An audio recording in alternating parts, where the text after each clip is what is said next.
And what's the ruling on delaying prayer?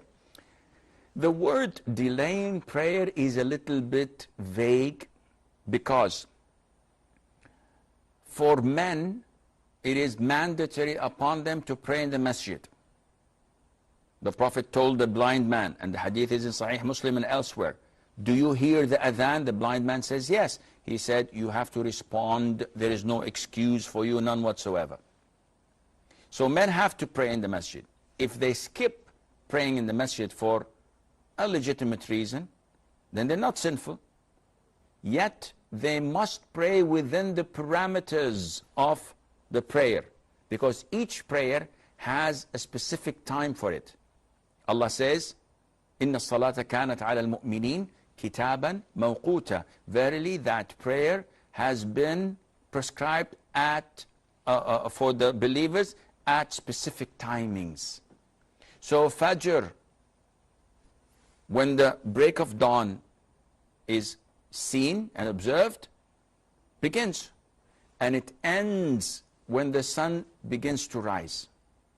If you delay it 15 minutes before the sun rises, 10 minutes before the sun rises, if you complete your prayer before the sun rises, such a delay is makruh, but your prayer is valid. If you delay it until the sun begins to rise, then you're sinful and your prayer is invalid. Likewise with dhuhr. Dhuhr, you can, from the adhan until just before the adhan of Asr, of the majority of Muslims, not of the Hanafis. The Hanafi timings of Asr is wrong, but the majority of the Muslims are following the Sunnah of the Prophet ﷺ. And the timing is related to the shade.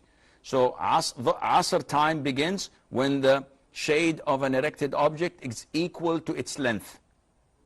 This is the majority of scholars, and this is what the Prophet ﷺ taught us. The Hanafi madhab says no, when it's twice the length, and this is wrong. So if you delay it a little bit before the adhan and pray it before the adhan, such a delay is permissible, and it is not haram for you. And you go on with the other prayers of time. But if you pray it after the time of the prayer due was over, then you are sinful, and it is a major sin.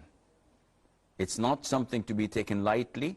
It is a major sin. It causes the heart to be hardened, and it might be sealed because of such negligence of prayer.